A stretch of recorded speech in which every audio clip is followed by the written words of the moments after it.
आजको यात्रा कस्तो भयो सुदीप सर? आजको यात्राको कुरा नगर प्रिय चन्द्रमा सब रनिङ गरेर गुड मर्निङ साथीहरु, फेरि पनि तपाईहरुलाई के आएर अफिसियलको नयाँ ब्लगमा स्वागत गर्न चाहेर धेरै पछि फेरि पनि आज ब्लगिङ गर्दैछु। समयको व्यस्तताको बावजुद पनि ब्लगिङ यसो घुम्न जाँदा केही इभेन्टहरु हुँदा मात्रै गर्छु। म डेली ब्लग गर्न चाहिँ समय नपुग्ने भएको कारणले गर्दाखेरि फेरि पनि तपाईहरुलाई आजको ब्लगमा न्यू डे न्यू जर्नीमा स्वागत गर्न चाहे। आज चाहिँ हामी स्पेशल विशेष ठाउँमा जाँदैछौँ, टोकियो डम जाँदैछौँ। त्यहाँनेरि चाहिँ हामीले धेरै खेलहरू खेल्नेदेखि लिएर धेरै कुराहरू हेर्न पाउँछौँ। त्यहाँ चाहिँ हाम्रो आज एकाडेमिया हो, एजुकेसनल टुर जस्तै हो त्यहाँनेरि चाहिँ है। किनकि हाम्रो इचिनेन र निनेन गरी 2 वर्षको साथीहरू सबैजना जाँदाखेरि चाहिँ 900 जति हुन्छौँ हामी। ठुलो मार्चमा जाँदैछौँ हामी र 10 बजे चाहिँ हाम्रो त्यहाँ भेटघाट छ। प्राय साथीहरू चाहिँ अब सुइदोबासी स्टेसनतिरबाट चाहिँ ट्याक्का सबैजना त्यहाँ भेला भएर चाहिँ जाने प्लान छ आज। म चाहिँ कामबाट भर्खर निक्लेको, मेरो चाहिँ हिजो रातभरि काम थियो, लगभग 10 घण्टाको ड्युटी हानेर चाहिँ म निक्लिसकेको छु र अब चाहिँ फेरि 1 घण्टा 1.5 घण्टा जति बाहिर बस्नुपर्ने हुन्छ। किनकि मेरो वहाँसम्म पुग्नको लागि चाहिँ धेरै यहाँबाट चाहिँ डिस्टेन्स छैन, थोरै मात्रै छ। त्यही भएर जति सक्दो चाँडो चाहिँ म 1.5 घण्टा चाहिँ ट्रेनमै सुतेर जानुपर्ने हुन्छ हैन। एक राउन्ड चाहिँ ट्रेनमा सुत्ने, त्यसपछि फेरि फर्केर त्यही ट्रेनमा आउने अनि जानुपर्ने हुन्छ। किनकि मेरो यहाँबाट अलि नजिकै छ। त्यस्तो छ साथीहरू। र आज चाहिँ एकदमै बवालै हुनेवाला छ। तपाईहरुसँगै बसेर चाहिँ आज टोकियो डमको चाहिँ यात्रा गर्नुपर्छ हामी। र तपाईहरु के आएर चाहिँ अफिसियलमा नयाँ हुनुहुन्छ भने के आएर चाहिँ अफिसियललाई ट्याक्क सब्स्क्राइब गर्नु होला है त साथीहरू। अनि कहाँबाट हेर्दै हुनुहुन्छ कमेन्ट पनि गर्नु होला। अरु चाहिँ कन्टिन्यू हुँदै जान्छ है त। अब ट्रेन चढ्नको लागि जाँदैछु साथीहरू, स्टे ट्युन। सो फाइनल साथीहरू, यतिखेर म चाहिँ टोकियो डम अगाडि आइसकेको छु र साथीहरू चाहिँ अर्को स्टेसनबाट आउने भएको कारणले गर्दाखेरि उनीहरू पनि आउँदैछन् र हामी भेट्ने भनेको स्टेसनमा चाहिँ हामी भेट्न सकेनौँ। किनकि उनीहरू चाहिँ अलिक फरक स्टेसनबाट आछन् र त्यहाँ चाहिँ खाजा अर्डर गरेर खाजा खान आएछन् केटाहरू। अनि म त्यहाँ आउँछु भनेर बसिरहेछन्, तर म चाहिँ अर्कै ठाउँबाट आएँ होइन। त्यही भएर केटाहरूले खाजा चाहिँ बोकेर आइरहेको छन्। अब एकछिनमा चाहिँ आउँदैन होला, आफ्ना 10 बजे चाहिँ हामी यहाँभित्र पुगिसक्नु पर्ने हो। 10 चाहिँ बजिसक्यो, अब केही समय लाग्ने भयो होइन। एकछिनमा हामी छिर्छौँ। केटाहरूलाई चाहिँ म वेट गरेर यहाँ बसिरहेको छु है त साथीहरू। फाइनली साथीहरू यतिखेर टोकियो डोममा चाहिँ आइसकेका छौँ र यहाँ साथी मित्रहरू पनि भेट भएको छ र यहाँबाट हामीले टिकट लिएर चाहिँ यहाँ लगाएर चाहिँ आइसकेका छौँ। र यताको पछाडि ब्याकग्राउन्डमा देखेको रोलर कोस्टर अब चढ्न जाँदैछौँ हामी। सफल छ सर, आज के छ ल? वेलकम छ तपाईँलाई आजको ब्लगमा। ल तपाईँलाई धेरै धेरै धन्यवाद। मलाई नि अब ब्लगमा वेलकम गर्नुभयो। रोलर कोस्टर खेल्ने भनेको हेर्दाखेरि नि मुटु ढकढक ढकढक ढकढक ढकढक ढकढक पुरै मुटुले ढेक्रो हानिरहेको छ।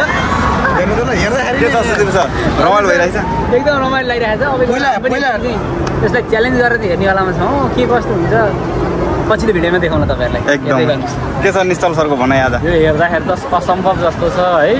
त्यही पनि अब के गर्नु, सम्भव नहुने भन्ने कुरा हुँदैन। मर त हो र यस्तो त अब चढ्नै पर्छ नि। ल मैले चाहिँ टोइलेट खोजिरहेको छु, पहिला टोइलेट कता छ भनेर पिसाब फेरेर छिरौँ भनेर क्या। फेरि त्यति माथिबाट चुइयो भने तलका मान्छेमा पर्छ। अब हामी चाहिँ यो रोलर कोस्टरको लागि जाँदैछौँ साथीहरू। देख्न सक्नुहुन्छ एकदमै डेन्जर छ है। यहाँनिरको यहाँ आएर दिने मजा भनेको यसैको, त्यही भएर यो चाहिँ चढ्नै पर्ने हुन्छ। एकताल सातो गयो नि साथीहरू। अब यो त जानै पर्छ नि सुदीप सर, जाने हो चल्दिने हो।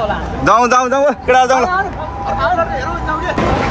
सो फाइनली साथीहरू हामीले यो रोलर कोस्टर यहाँको डेन्जर यो पनि खेलेर आइसक्यो। एकदमै बवाल भयो होइन, एकदमै केटाहरू डर मानिरहेको थियो। तर डर भएन। कस्तो भयो सुदीप सर? एकदम रमाइलो सर। यो नसोचेको अलिकति आफूलाई चाहिँ हुन्छ नि, भित्र नगरौँ भन्दा पनि गएर एउटा च्यालेन्ज गरेर गरियो। रमाइलो एकदम सर, बवाल रमाइलो भयो। पहिला डर त लागेकै थियो, भए पनि एक भर्खरका 12 वर्षका पिक्चर पनि तपाईँको 6 पाली भन्दा तिमीले आँखा चिम्लेर खेल्यौ एकदम सफल सर? के आँखा चिम्लेर खेलेको कि मुटु चिम्लेर होइन? म त अब के हेर्नु सर, अब चस्मा लगाएको छु, ढाट्नु भएन, आँखा कमजोर छ। चस्मा खोलेर खेलेको, तल बाटोमा यत्रा कुरोमा देख्छु। मेरो त सातो गएको नि, मुटुले ढ्यारो छोडेको, तै पनि छोडेन। खेली हानी, मर्दको छोरो हो भने ढाट्टे हानी मैले त। साथीहरू ल बबालाई मजा आयो होइन एकदमै। तर हाम्रो अलि अनसेफ्टी होला, अलि खतरा होला भनेको त्यस्तो रहेछ। एकदमै स्मुथली स्लोली एकदमै बबल मजा एकदमै चिल भयो साथीहरू। अर्को खेलको लागि हामी उता जाँदैछौँ अगाडिको लोकेसनतिर। अर्को गेम हेरेर चाहिँ हामीले खेलिहाल्नुपर्ने हुन्छ है त। साथीभाइहरू नयाँ गाडीमा चढ्दैछन् है। अब कता बस्ने पोखरोमा यो त डेटिङ स्पोट जस्तो छ त बड्डा अनि अहिले चलाउने होइन होला नि त नि निश्चल गयो यार त्यहाँ गएर भिडियो खिचिरहेको छ ल साथीहरू हेर्नुहोस्। अब हामी तिनीहरू नयाँ गाडी किनेका छौँ। हुनुहुन्छ ड्राइभर है राम्रोसित चलाउने है पर्फेक्ट छ यार। ल चल्यो है त अब हाम्रो गाडी बच्चालाई हल्लाउने गाडीमा केटाहरू चढिछन् अनि हुन्छ।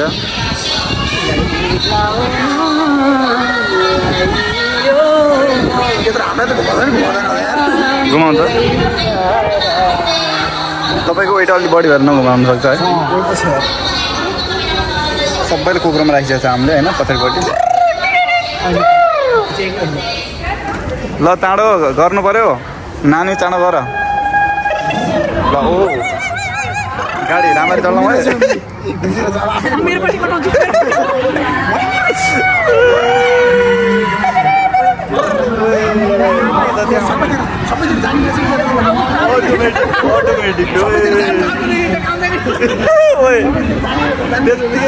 त्यत्तिकै मजा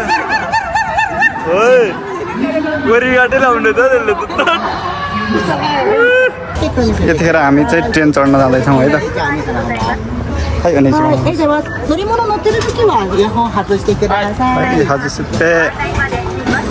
केटाहरू के गर्छु यस्तो गर्नुपर्छ आफै गुडाउने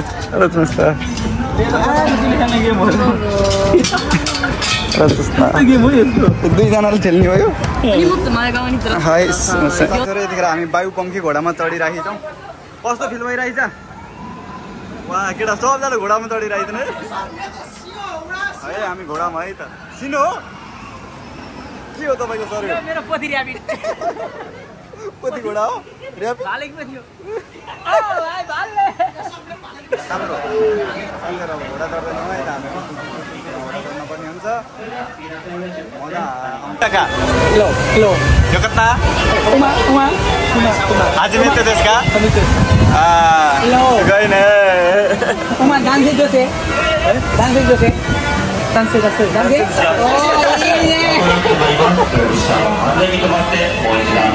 यतिखेर हामी खानाको लागि आइछौँ है त साथीहरू। विदेशी राम जापानिज राम बुता होइन यो होला सायद बाख्न पाइरहेको छ। आजको यात्रा कस्तो भयो सुदीप सर? आजको यात्रा चन्द्रमा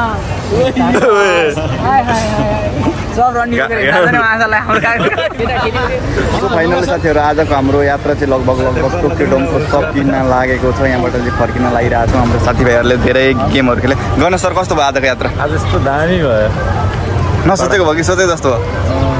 नसोचे जस्तै भयो। नसोचे जस्तो भयो। तिम्रो कस्तो भयो? एक्सपेक्टेसन भर्सेस रियालिटी चाहिँ फरक हुँदो रहेछ। के कुरा चाहिँ फरक हो? जे सोचेर आएको त्यो जस्तो चाहिँ थिएन। ल जे होस् सफल सरको 2 शब्दमा जाओस् कस्तो भयो? मेरो चाहिँ 2 शब्दमा भन्दा पनि अब छन् चाहिँ 3-4 शब्दै छ।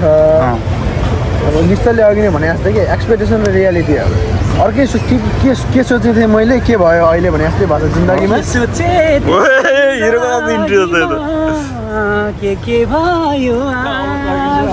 सरको कडा यस्तै यस्तै भयो साथीहरू। र आज चाहिँ हामी टोकियो डोमबाट निक्लिनु पर्ने हुन्छ। र यहाँ हाम्रो हिरोइनहरू सुतिरहेछन्। ओ माई गड के छ सुस्मी कस्तो भयो आजको यात्रा? राम्रो भयो। कस्तो सिरियस भयो क्या? एकदम राम्रो भयो एकदम राम्रो भयो। के कुरा राम्रो लाग्यो टोकियो डोमको? सब राम्रो लाग्यो। रोलर कोस्टर एकदम राम्रो लाग्यो। राम्रो लाग्यो कि खेल रमाइलो भयो? हो। हेलो अनुमेश कस्तो भयो आजको खेल? बोल्दैन त यो मान्छे। हेलो कार्की एक कार्कीले अर्को कार्कीले बोल्नु किन कार्की जिरो कार्की त लाटै उसलाई टोकियो डोम लागेको छ होइन। र साथीहरू आज हामी टोकियो डोमबाट चाहिँ फर्किँदैछौँ। र आजको यात्रा चाहिँ सोचेको भन्दा धेरै रमाइलो भयो होइन। साथीभाइहरूले आफ्नो अनुभवहरू बताइहाल्नुभयो र यताबाट चाहिँ हामी फेरि केही समयको लागि बाहिर निक्लिन पर्ने हुन्छ। लगभग हामी चाहिँ नेपाली रेस्टुरेन्टमा चाहिँ एकछिन बसेर चाहिँ सबै साथीभाइहरू बसेर चाहिँ एउटा ग्रान्ड मिटअप गर्नेवाला छौँ साथीहरू। अरू चाहिँ अब त्यतै होटलतिर गएर भेटौँला।